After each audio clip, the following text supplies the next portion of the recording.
Hi,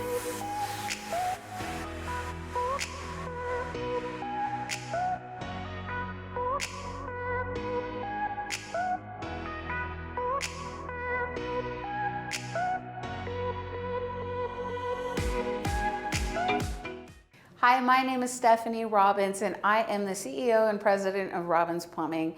And today I have what are hopefully helpful tips if you are in the market considering a tankless water heater and you're like, hey, I'm gonna buy one. I'm gonna need you to just give me a minute, because I have seen so many people just go online and purchase and be incredibly disappointed and frustrated. There are things that you need to know. So I'm gonna cover those things with you today and hopefully empower you to either make a purchase on your own or to decide to hire someone who's licensed and is a professional in tankless. Not all licensed plumbers are professionals in tankless, so I wanna make that very clear up front.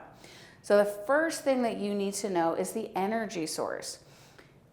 Most of the time, you are going to, if you're upgrading to a tankless unit, you're typically going to stick with the energy source that you already have for your water heater.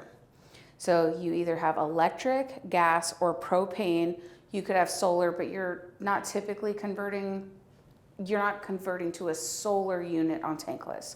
So if you have solar as your option, electric is the tankless that's going to convert if you're converting from a tank style to a tankless. So we need to know those three energy sources: electric, gas, or propane.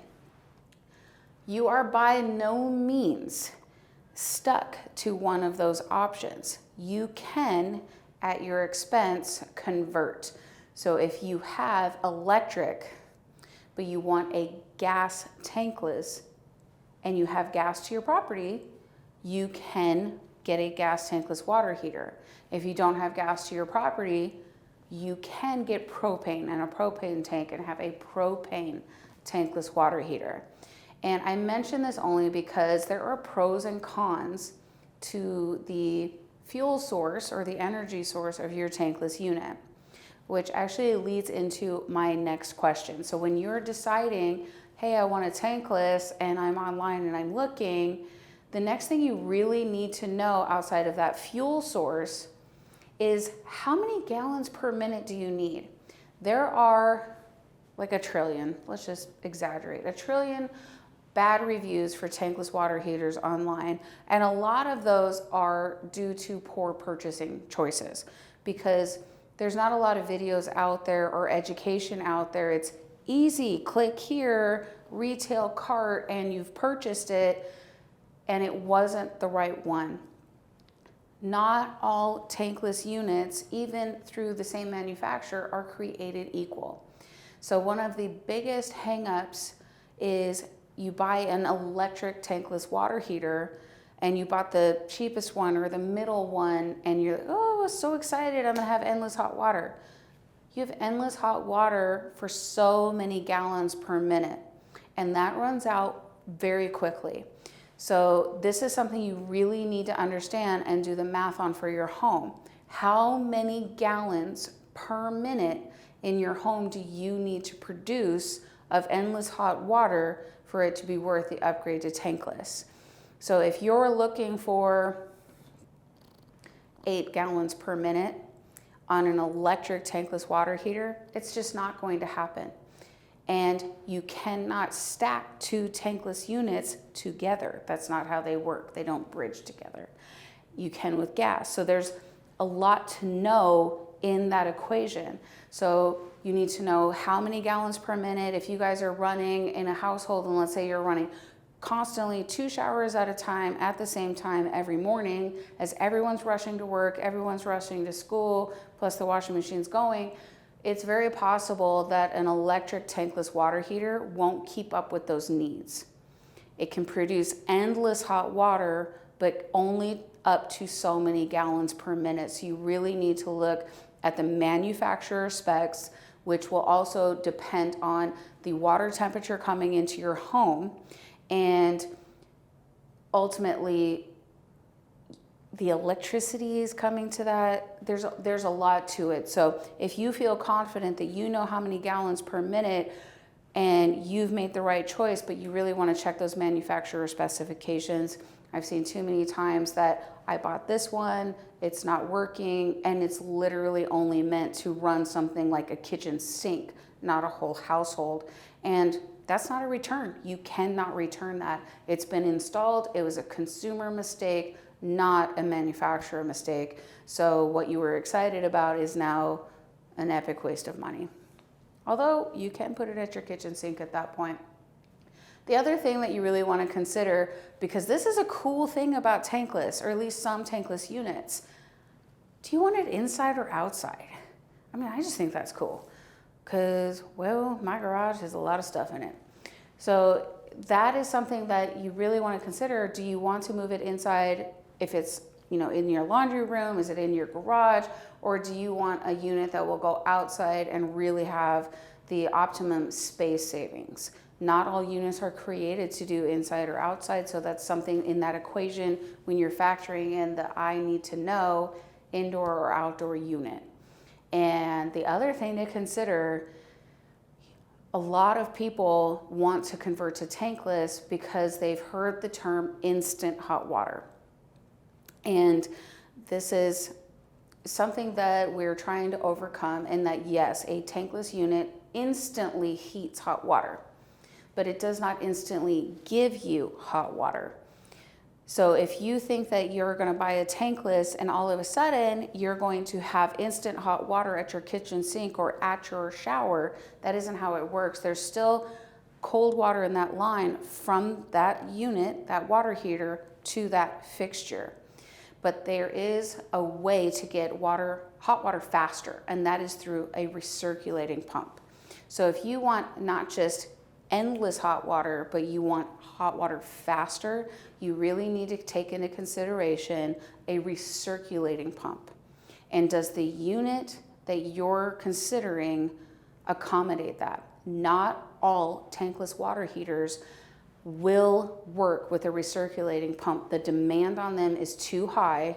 You will void your warranty, and you will not have endless hot water. You will not have instant hot water. You're just not going to have hot water. So that's another big equation there at that top 3 you want to take into consideration, because a tankless unit, it's an investment. You're going to have this tankless water heater probably longer than you're going to have your car. So we want to make sure we're making that decision upfront and correctly without buyer's remorse. So the other thing, this is a professional, I'm going to put this out there. I have been doing this for 25 years. Know how long the company's been in business. In 25 years, I have probably watched at least 50 manufacturers go out of business within the first 3 years of being in business. And they have this new technology, they have this, they have that. And that's all fun and great and amazing until something goes wrong with your unit. They're out of business. You can't get it fixed. No one's manufacturing parts. There's no one answering that 1-800 number. So it may be tempting to say, oh, this one has a red laser beam, or this one has that.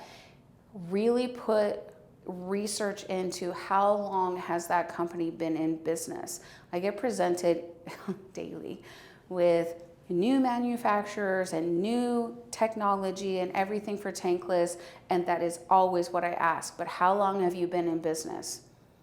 Well, no, that is the point. It is absolutely the point. You are going to produce a product that I am going to share with my client that should last 20 years, but you're only going to last 2. That's not fair. So when we're vetting what products we're going to introduce to our clients and we're going to put our reputation behind, it's a huge question. It is the question. How long have you been in business? And also bringing me into how do you warranty your product? So you want to really know the warranty that is backed by that product, and how does that work? So you understand what you're getting into. Is it, I have a 15-year warranty is what you read, but what it really says with asterisks is you have a 15-year warranty on the heat exchanger, but you only have 5 years on these parts, but it's a limited warranty on this. But if you connect a softener, you don't have a warranty, salt softener. There's a lot to that. So know your warranty, know what you're getting into, because a lot of manufacturers aren't warranting tankless units connected to salt softeners. So if you love your salt softener, maybe this isn't the manufacturer for you. The other thing you want to know is, what are the maintenance requirements? How do you maintain it? And you want to keep your warranty, you want to keep your investment working, you want to have that endless hot water. So what is the manufacturer recommending for maintenance? And is that something you're going to do yourself, or are you going to hire a professional to do? Because you want to just have that into that equation before you make the investment and leap forward into a tankless. Is this something I'm doing myself? Is this something I'm hiring a pro for? What's expected? And most tankless units need to be flushed annually. They need to have flush kits installed on them, the whole gamut, which also brings me into installation requirements. It is very common for us to look to YouTube. You're probably watching this video on YouTube for advice and how-tos. Installation of a tankless water heater is probably not something you should be doing on your own, especially if it's gas or propane. I have just this year, and it's May 31st at this point that we're recording this of 2023, had at least 50 tankless units that we've gone out for error codes or this that were installation error. And now that whole investment is gone, there is no warranty. It was installed too close to a window, too close to a door, too close onto an eave. There is a lot to code requirements and manufacturer specs to putting in a tankless water heater. So even watching a YouTube video, hey, this is how to. Okay, is that how to in my state, my municipality, and for that specific manufacturer?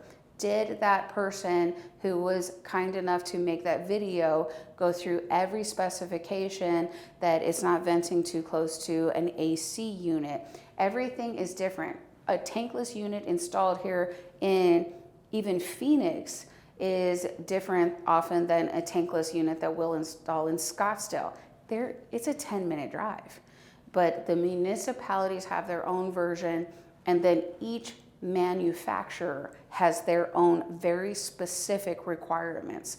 Every single one of my plumbers that installs tankless units has to go through several classes. They have to test out. They become pro certified in that manufacturer, and which ultimately means for a perfect install. We're never worried like, oh, it's going to be beautiful, you're going to have no problems, and we're very confident versus, hey, I'm going to do this on my own. And I mean, we've seen the gamut installed by hardware personnel. Hey, the guy at said hardware store, and it's run with garden hoses and what? No. So if you are a strong DIYer, I would even recommend paying a professional to tell you how to install it, so you know that it's being installed exactly where it needs to be installed for that manufacturer and for your municipality. And you should be pulling a permit. You don't want to mess with it. You want to make sure it's installed safely and up to code, and it's going to work for 20 years. So that's that thing where it's like, I love DIY. I can do a lot of things on my own, or knock my husband around for 6 months and, hey, about my RO filters, dude. I get that. So, but there are just some things that a tankless unit is an investment, and you want it to be done correctly. It's not changing the flapper in your toilet. It's just on a completely different realm. Even buying it represents its challenges and questions, let alone installing it. So whether you're in the Phoenix area or wherever you are, if you're interested in a tankless unit and you really do want it, then I highly recommend reaching out to not just a licensed plumber, but someone who is certified in tankless to answer all of your questions, to help guide you through those energy sources. Where can I put this thing? How do I maintain it? Is it installed up to code? Will it pass a permit inspection? All of those things. Can I put a recirculating pump on it so you're happy for 20 years? Because again, you're going to buy like probably several cars before this tankless unit's done. So we want to make sure it's done right. So if you'd like a consultation and you're in the Phoenix area on a tankless water heater, by all means reach out to my incredible team. They have all been through the gamut. They know what they're talking about. You can reach us at 623-486-4657. You can reach out to us on our website at robinsplumbing.com. We even have a chat box on there so you can chat with one of our incredible dispatchers, or you can reach out to us on our email at info@robinsplumbing.com.